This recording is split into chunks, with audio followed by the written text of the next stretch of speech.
Jadi ini kan terkait TB paru. TB paru pertama kita harus tahu definisinya apa. Definisinya itu berarti kan dia merupakan penyakit kronis ya, penyakit infeksi di paru yang disebabkan karena bakteri. Bakterinya apa? Bakterinya Mycobacterium tuberculosis. Nah itu yang juga dikonfirmasi secara bakteriologis kan, biasanya TCM, hasil TCM-nya positif. Nah penyebabnya tadi kan sudah dijelaskan, Mycobacterium tuberculosis. Dia tuh ukurannya tuh kecil, lebarnya tuh sekitar 0,3 sampai 0,6 mikrometer, panjangnya 1 sampai 4 mikrometer. Bentuknya dia basil, dia tuh tanpa spora, dia tidak berkapsul juga. Nah tapi dia pasti punya dinding sel. Dinding selnya itu dia punya namanya asam nikolat. Nah sebenarnya banyak sih komponennya dari dinding selnya itu. Salah satunya itu ada asam nikolat, ada kompleks waxes dan lain sebagainya itu. Apa sih asam nikolat itu? Jadi asam nikolat itu merupakan asam lemak yang punya rantai panjang. Dia itu sebutannya tuh C60 sampai C90. Nah, asam lemak ini dia dihubungkan sama ada yang namanya arabinolaktan. Jadi arabinolaktan itu merupakan ikatan antara glikolipid sama peptidoglikan, atau apa ya, disebutnya juga jembatan fosfodiester.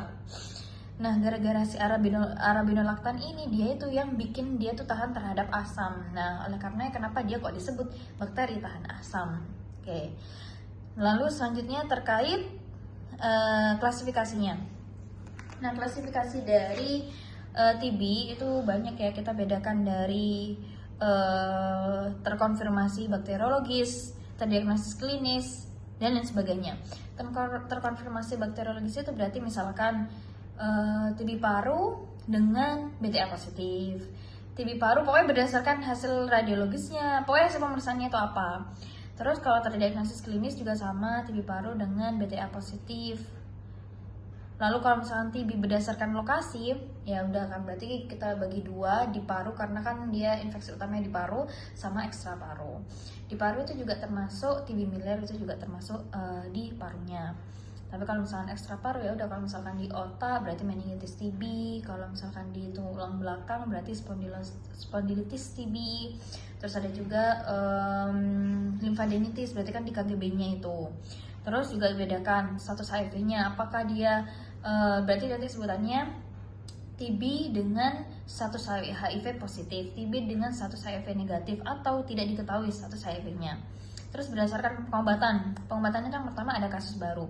Kasus baru itu berarti ya dia kena TB, dia terkonfirmasi TB tapi dia tuh baru pertama kali pengobatan, atau sebelumnya sudah pernah tapi kurang dari 28 hari. Lalu yang kedua ada relapse atau kambuh. Nah, relapse atau kambuh ini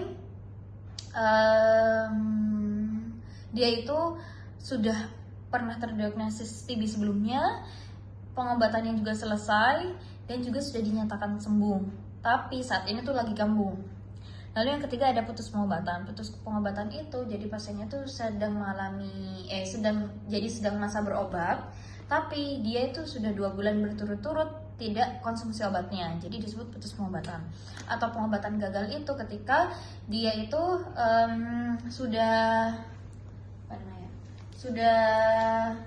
berobat, terus di pengobatan terakhirnya itu dikatakan terdiagnosisnya nggak sembuh, atau ya intinya gagal pengobatannya. Terus baru kita juga lihat berdasarkan hasil kepekaan obat. Ya kalau misalkan sensitif obat berarti kan dia penderitanya itu bisa pakai obatnya itu, dia sensitif terhadap obatnya kayak biasanya itu. Tapi kalau resisten itu dibagi banyak hal. Yang pertama ada monoresisten. Monoresisten itu berarti dia resisten terhadap satu obat. Ya. Terus ada RR, jadi resisten rifampicin, berarti dia resisten terhadap rifampicin. Terus ada poliresisten. Poliresisten itu dia itu lebih dari satu jenis obat, tapi tidak bersamaan. Tapi antara rifampicin dan isoniazid itu tidak bersamaan. Terus kalau misalkan TB-MDR itu dia itu resisten terhadap rifampicin dan isoniazid secara bersamaan. Kalau pre-XDR berarti dia itu rifampicin resisten terhadap RH, rifampicin dan isoniazid, Tapi dia ini plus ada satu jenis obat golongan fluoroquinolone. Kalau XDR itu ya semuanya. Nah, termasuk juga fluoroquinolone juga itu. Terus terkait patogenesisnya, kalau misalkan kita bahas patogenesis, berarti kan kita bahas dari awal mula masuknya dia itu bagaimana. Dia masuknya lewat apa? Dia itu cara penularannya droplet ya. Jadi dari mana dropletnya? Dari penderita TB sebelumnya, misalkan lewat batuk, bersin, dan sebagainya, itu akhirnya terhirup oleh si orang yang baru ini. Terhirup, masuklah dia. Tapi kalau misalkan itu kan awal mula transmisinya. Penyebarannya karena dia ini utamanya kita bahas sekarang itu adalah TB paru, ya primer di paru penyebabnya. Tapi juga nanti bisa lewat limfatik atau hematogenus. Nah, limfatik itu berarti nanti lewat limfa, KGB ya. Tapi kalau misalkan hematogenus itu lewat darah. Terus nanti bagaimana life cycle-nya. Jadi tadi kan dia bakteri terhirup masuk. Nanti di sana dia kan benda asing. Benda asing otomatis dia itu akan mengaktifkan respon inflamasi kan.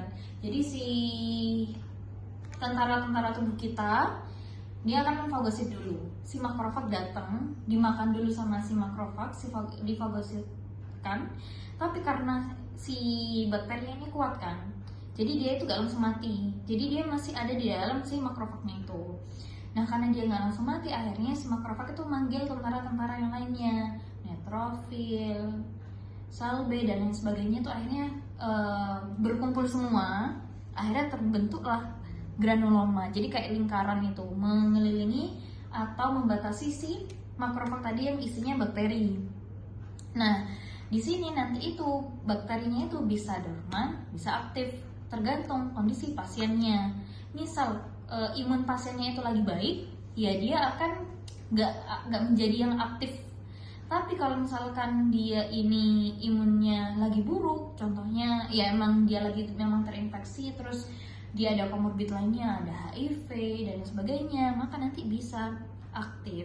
Jadi aktifnya di mana? Yang tadi itu pertahanannya itu bisa runtuh, akhirnya teraktivasi, baru nanti bisa muncul gejala-gejalanya. Dia bisa batuk, kalau paru-parunya itu bisa batuk darah. Tapi biasanya kalau batuk darah itu yang sudah kronis, terus habisnya itu badannya pasti lemas, penurunan berat badan, keringat malang, demam. Demamnya karena apa ya? Karena infeksinya tadi itu kan, ada infeksi, jadi dia akan meningkatkan zat di hipotalamus, makanya termonya, suhunya tinggi. Sesak dan batuk kan karena tadi mukusnya itu dari proses inflamasi tadi, yang si yang si sel-sel inflamasi yang ngumpul. Nah itu. Terus